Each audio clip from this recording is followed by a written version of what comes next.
Assalamualaikum warahmatullahi wabarakatuh. Perkenalkan Ibu, saya Anastasia Aprilia Cynthia, nomor BP 19040036 dari kelas A.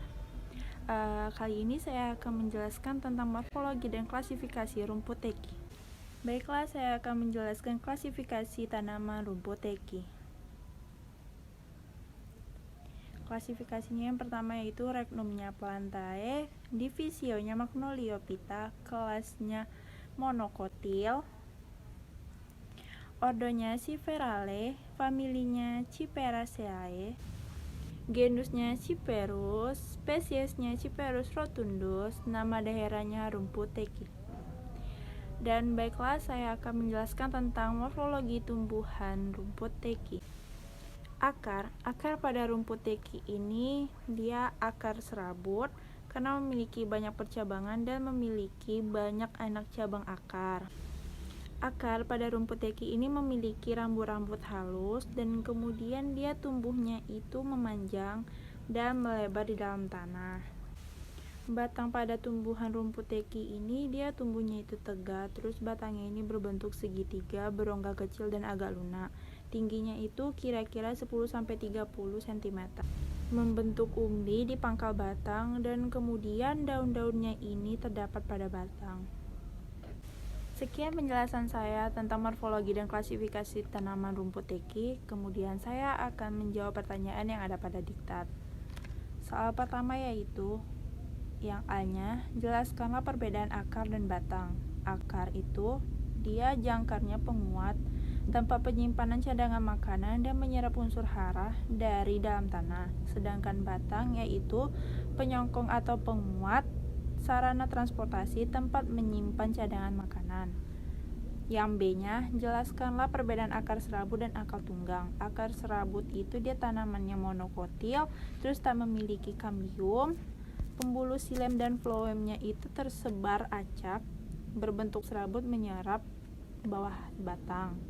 Sedangkan akar tunggang itu dia tanamannya dikotil, memiliki kambium, pembuluh xilem dan floem tersusun melingkar, kemudian memiliki akar yang bercabang. Soal selanjutnya, jelaskanlah perbedaan umbi akar dan umbi batang beserta karakteristik masing-masing.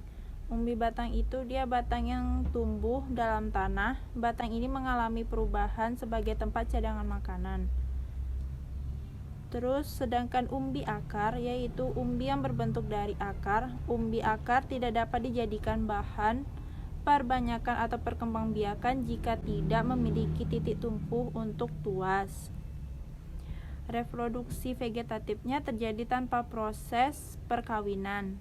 Terus kemudian perkembangbiakannya dari bagian tubuh tumbuhan itu sendiri. Kemudian tumbuhan baru memiliki sifat sama dengan induknya. Soal selanjutnya, jelaskan perbedaan rimpang dan stolong beserta contoh masing-masing. Rimpang itu adalah bagian dari batang utama yang tumbuh horizontal atau ke arah lain dari bawah tanah. Itu contohnya jahe, kunyit, dan lengkuas. Sedangkan stolon, cabang yang tumbuh dari batang yang berjalan secara horizontal atau permukaan tanah atau bawah tanah. Itu contohnya stroberi.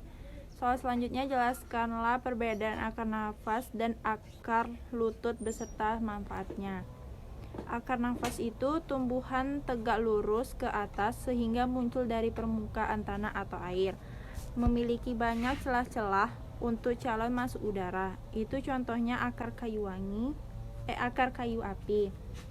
Akar lutut itu yaitu tumbuhnya dari bagian akar bawah ke segala arah. Akar ini menunjang batang agar tidak rebah. Contohnya itu pandan dan bakau. Dan selanjutnya saya akan menjelaskan klasifikasi dan morfologi dari tumbuhan jambu biji. Saya akan menjelaskan klasifikasi tumbuhan jambu biji dan ini adalah bahannya, Ibu. Regnumnya Plantae, divisio Magnoliophyta, kelasnya Magnoliopsida, ordonya Myrtaceae, familinya Myrtaceae, genusnya Sidum, spesiesnya Sidum guajava, nama daerahnya jambu biji. Dan kemudian saya akan menjelaskan morfologi dari tanaman jambu biji. Batang pada jambu biji ini dia keras dan membanjang serta memiliki permukaan yang licin dan halus. Perbatangnya ini berbentuk bulat. Batang jambu biji mempunyai ruas yang cukup pendek dan disertai dengan perabangan yang banyak di bagian batang. Baiklah, sekian dari penjelasan saya tentang klasifikasi dan morfologi dari tumbuhan rumput teki dan tumbuhan jambu biji. Jika ada kesalahan atau kekurangan, saya mohon maaf Ibu. Terima kasih telah menonton video saya. Saya ucapkan terima kasih kembali. Wassalamualaikum warahmatullahi wabarakatuh.